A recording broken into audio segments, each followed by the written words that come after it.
Assalamualaikum warahmatullahi wabarakatuh. Halo teman-teman semuanya, kembali lagi dengan saya Naftalina. Di kesempatan kali ini saya ingin sharing istilahnya atau membahas ya terkait dengan salah satu mata kuliah di PPG yaitu seminar pendidikan profesi guru.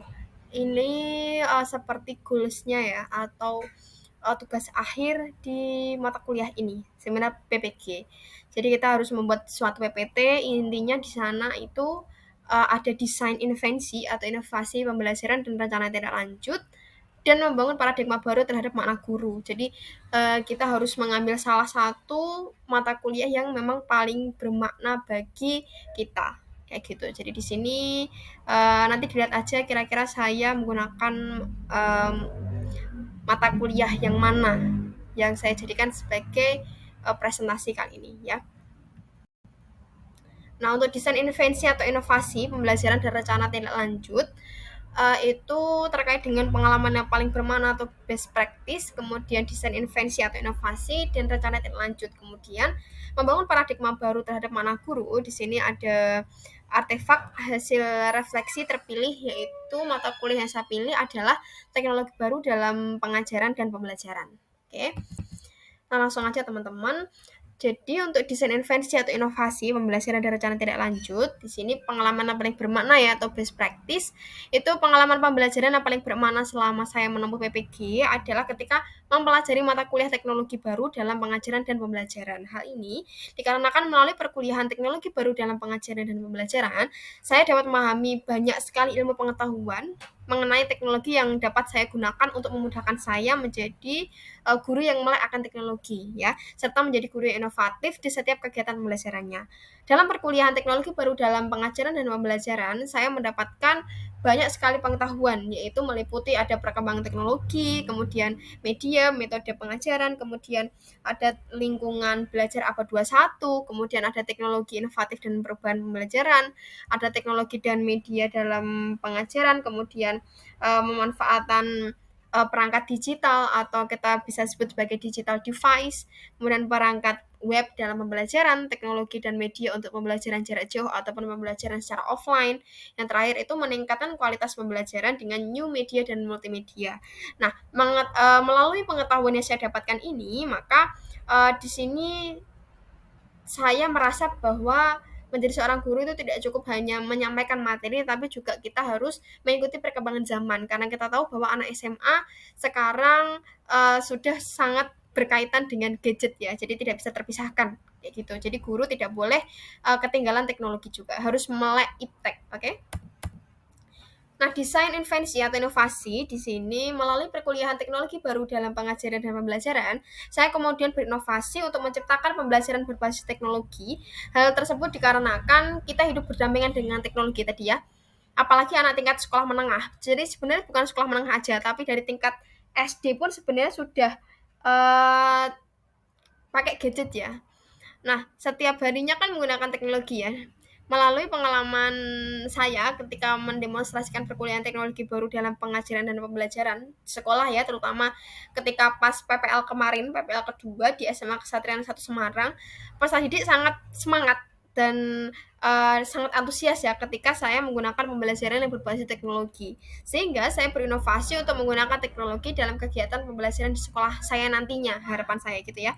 Meskipun akan ada hambatan pelaksanaan pembelajaran berbasis teknologi, hal tersebut akan menjadi tantangan tersendiri bagi saya dalam usaha mewujudkan pembelajaran berbasis teknologi yang menyenangkan. Nah, saya juga berinovasi untuk membuat suatu akun media sosial seperti YouTube ya. Nanti siswa belajar tidak hanya lewat sekolah, tetapi juga bisa belajar melalui YouTube atau video yang saya upload kayak gitu. Jadi bisa belajar di mana aja, kapan saja dan menurut selanjutnya, untuk rencana tindak lanjut atau RTL, yaitu dari implementasi desain invensi dan inovasi yang telah saya rencanakan, dapat dilakukan beberapa tahapan. Itu ada 4 tahap, yaitu tahap pertama, saya akan mengobservasi kondisi kelas atau sekolah saya nantinya terlebih dahulu mengenai kondisi sarana dan prasarana yang dimiliki untuk nantinya dapat digunakan dalam kegiatan pembelajaran.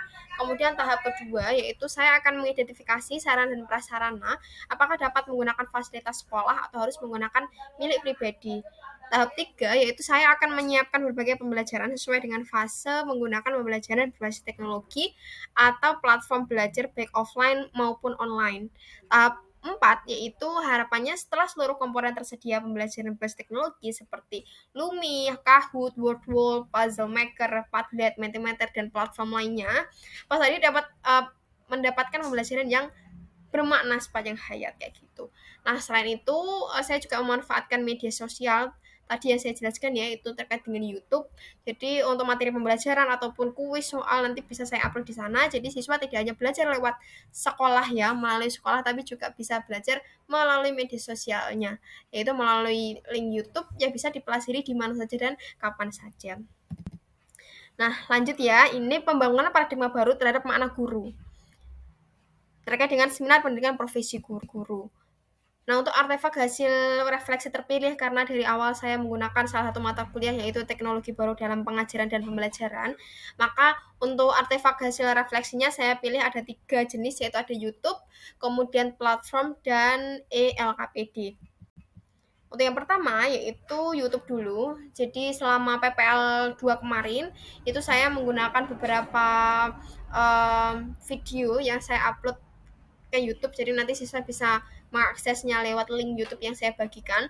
Nah, pembahasan artefak YouTube, pada artefak channel YouTube saya menggunakan beberapa penerapan penggunaan media sosial, satunya adalah YouTube ya, sebagai bahan ajar yang dapat digunakan dalam pembelajaran. Nah, saya membuat beberapa materi, yaitu ada animasi ini yang di atas ini ya, itu ada sifat koloid, yaitu ada water purification atau pemurnian air.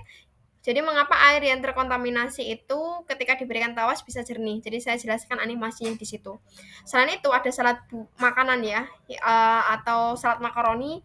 Di sana animasi tentang sistem koloid. Jadi perbedaan antara larutan, suspensi, dan koloid itu seperti apa. Kemudian yang bawah itu ada larutan buffer dalam darah manusia ya. Ada video animasi penyangga juga. Kemudian ada simulasi virtual lab larutan penyangga menggunakan webcam kolektif. Menurut saya, pembelajaran yang diintegrasikan dengan teknologi akan membuat siswa lebih bermakna dalam belajar. Seperti itu.